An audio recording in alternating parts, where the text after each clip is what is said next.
What's the role of humor when it comes to attraction? Stick around and let's chat about it today on this episode of Christian Date Coach. Let's hit it.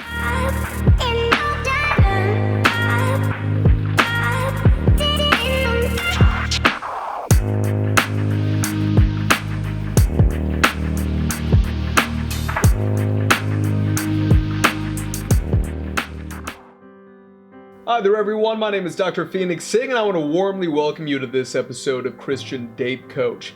If you enjoy our channel, I warmly welcome you to subscribe and hit that bell so you get notifications every time we post new original content. Be sure before you leave today to be able to like this video and share it with any friends or members of your congregation who you think may benefit from it. As always, we'd appreciate if you follow us at the social media channels below, and please do feel free to leave a comment, especially if you enjoyed the video, because it helps us out a lot on the YouTube algorithm. All right, let's jump right in. So today we're going to be talking about humor. Now, humor constantly ranks as one of the top 5 things that women find most attractive about men, and a good sense of humor is something that is equally important to men in terms of what they find attractive in women. But why exactly is that, and what does the literature suggest about the role of humor in terms of attraction? So that's what we're going to be chatting a little bit about today.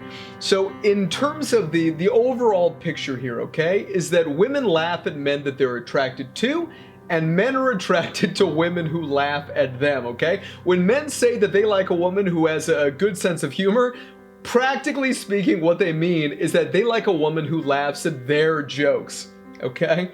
And this is what the literature suggests. MIT has this phenomenal lab where essentially they run experiments that have to do with taking a look at things like paralanguage and different vocal noises, and their algorithm is able to predict whether or not there will be a second date, right, by analyzing not the actual content of speech, but rather the rate of interaction between who is speaking, how long they're speaking, and also things like the pitch of their voice, the intonation of their voice, etc. I find it absolutely fascinating.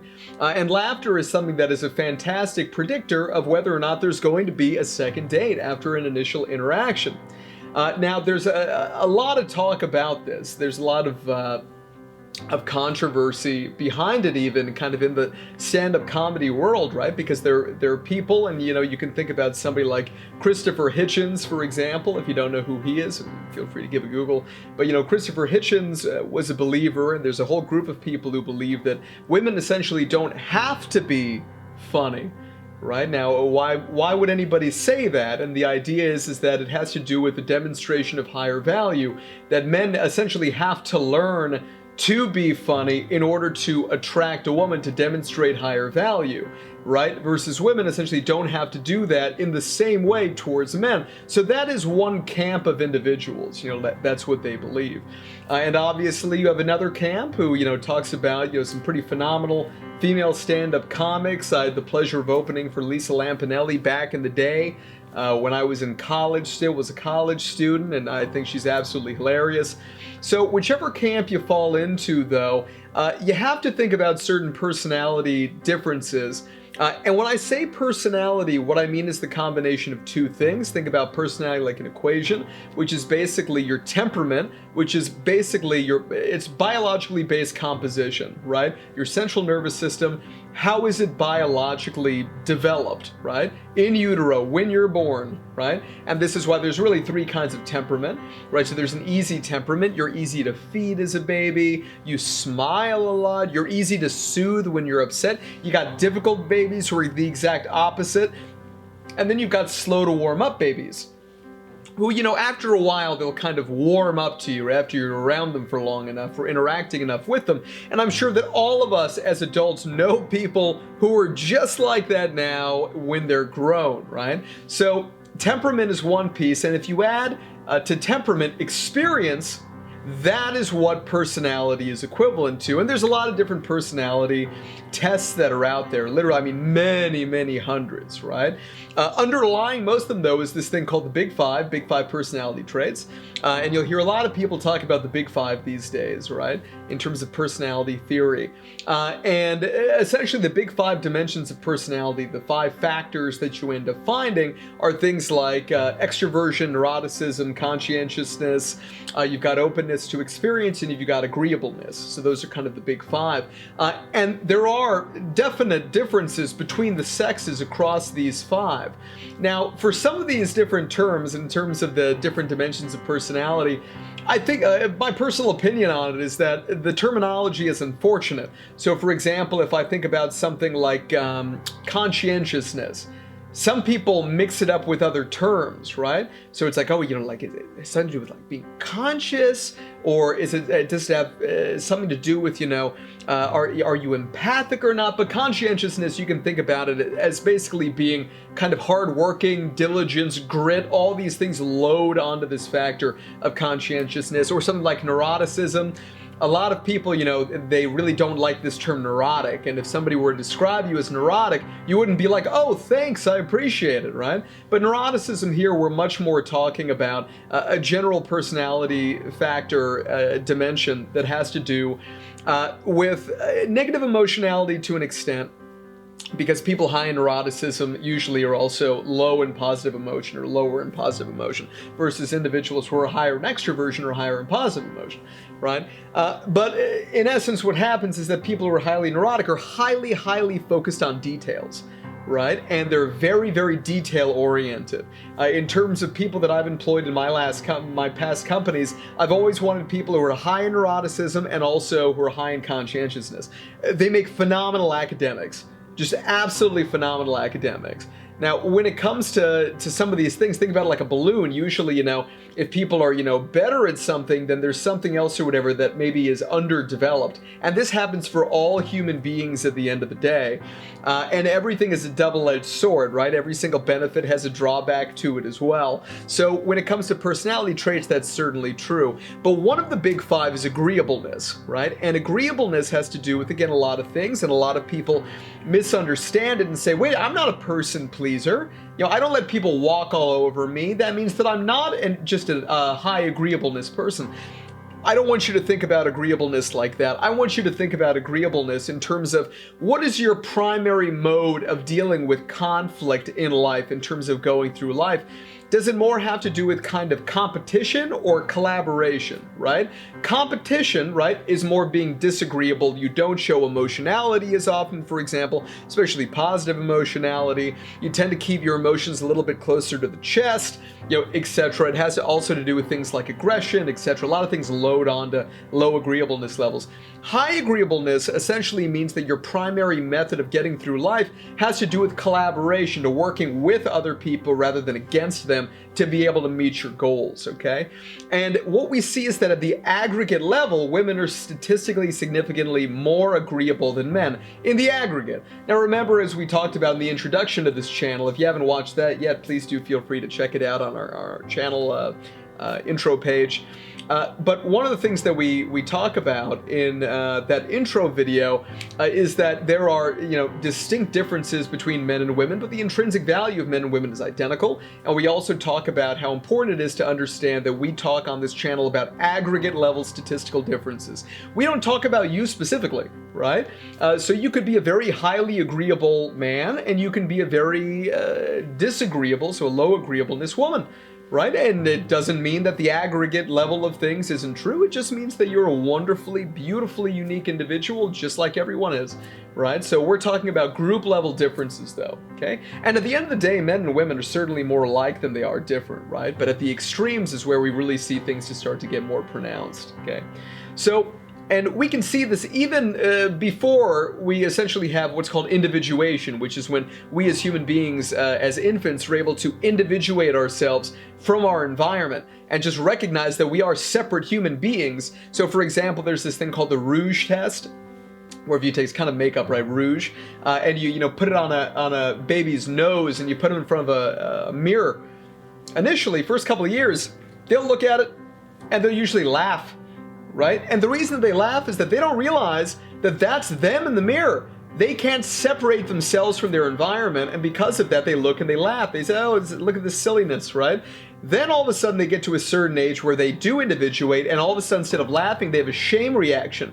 and they'll like either, you know, try to get it off of their nose, or they'll like look down and look away, etc. Because shame is a secondary emotion. You can't like be in a box and feel ashamed, right? You can feel happiness, sadness, anger, fear, surprise, and disgust. Those are primary emotions, but the secondary emotions that require other people feeling guilty, feeling ashamed. You can't feel guilty if you've never interacted with other people. You can never feel ashamed or whatever unless you're in kind of a tribal context, a social context, right? So all of a sudden, you know, you display shame at that age, right? This individuation, okay? But baby girls, this is very interesting relative to baby boys, baby girls smile significantly more, even though they don't really understand what they're doing, right? This is just an automatic response. They're not individuated. You know, they're not thinking like, you know, like I'm 33 right now. They're not thinking like a 33-year-old of just like, I'm making the conscious choice to smile right now. That's not a thing, right? They're instinctually doing it. It's a central nervous system response, right? It's instinctual, right? And they smile significantly more than baby boys do, right? And this has to do with all kinds of things in terms of testosterone, in terms of brain development, in terms of how brains are organized, and then just how nervous systems are organized, etc. These are these temperamental differences, and certainly when it comes to agreeableness and lack of agreeableness, here's a great example of it just in terms of being a baby, okay? And even when people get older, we see a similar asymmetry, okay? A similar gender disparity, right? In social situations, women smile 87% of the time, and men smile 67% of the time. There's a 20% difference, right? Between just in a regular social interaction, how often women are smiling versus how often men are smiling. And here's the interesting thing. Imagine if it wasn't live. Imagine that somebody's following you around with a camera, just taking pictures of interactions. In terms of pictures of unsmiling women, people, both men and women in the aggregate, they see this as a sign of unhappiness, that a woman who is not smiling is not happy, okay?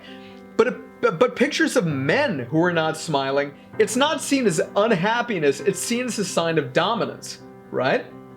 So what ends up happening is that it can be very unattractive, and a lot of men don't understand this, right? Because it comes across as a non-masculine thing, because remember, at the end of the day, gender dimorphism, sexual dimorphism, is the best predictor of sexual attraction and attractiveness, right? In other words, men being more masculine and women being more feminine, that's the best predictor, it is, right? And there's all sorts of ways that plays out, right? But basically, if you have a man who is smiling less, this is dominance, but a lot of guys, they think to themselves, no, like, you know, like I need to be happy all the time. I need to be smiling all the time. You know, I need to kind of go out there, go up to a bar and be like overly nice and just, hey, how are you? Da, da, da, da. Oh my God, it's incredibly unattractive. The three levels of nonverbals already are garbage, right? So things like eyebrow flashing, which we'll talk about in another video, right? Your eyelids also being open, very unattractive, right? A big old smile, especially a teeth display smile. Human beings are the only primates, and we are primates, human beings are the only primates where showing your teeth like a teeth display, right, is not a sign of aggression. If you see a chimpanzee smiling, get away from that chimp, right? You do not want to be in its presence. That thing's going to rip your face off, right? It's not a great thing. So in any case, right, if you smile less, it is perceived more as a sign of dominance, right? And in men, this is seen as a sign of masculinity, and because of gender dimorphism, right, you will end up being perceived as significantly more attractive.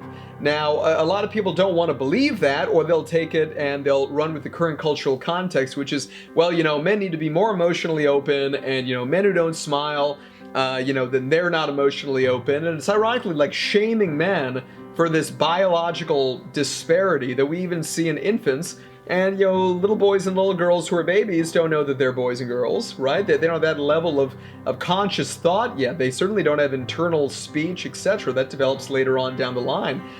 So it's just something that's very important to understand, is that, you know, the cultural conversation right now is really focused on the destruction of categories, right? And this is, you know, what postmodernists are into, etc. I mean, I have to say that I don't agree with that. I think the categorization is biologically based. And what I mean by that is that we as human beings, our brains are designed to rapidly sort into categories. And that is very adaptive in terms of helping us getting through the world. And in a world where 99.999996% of all data is being I don't believe in the unconscious, subconsciously processed, implicitly processed, it is not something where we can just at all times stop ourselves from naturally sorting into categories. Obviously, this gets us into trouble sometimes, right? I mean, there's terrible things out there. There's racism out there. There's horrific bias against people. LGBT community. There's all these sorts of implicit biases that play out in ways that are bad. But implicit bias itself is not a bad thing, right? It helps us to be able to go through life in a much more effective and streamlined way, okay? So these are all just things to be able to take into consideration. But again, at the end of the day, the rule I want you to remember is that women laugh at men that they're attracted to. So guys, if you're on a date, she's laughing, that's a great thing, right? And ladies, just remember that we love it when you make us laugh. There's no doubt about it, right? But if we tell you a joke and you don't laugh, you don't find anything we have to say funny, right? Then it's something where that's going to be impactful in terms of our sense of attraction to you. So just something to be able to keep in mind. All right, everybody, thank you so much for stopping by and watching this episode of Christian Date Coach. As always, we love having you here with us. Be sure to like this video, share it with your friends and with your congregation. Be sure to follow us on social media and subscribe to this channel. Also, of course, if you're interested in having me come and speak with your congregation, it would be an absolute delight to be able to do so at your place of worship. I warmly invite you to contact me via the website below, where we can chat about that. Or if you're interested in hiring me for one-on-one or group-based coaching, we can certainly chat about that as well. All right, everybody, God bless you. Have a wonderful day. Never forget to get out there, take chances, and be your best self. And I'll see you in the next one. Thank you so much for stopping by. If you enjoyed that episode and you'd like to see more original content, then please do click on one of the links right here. I hope to see you in the next one.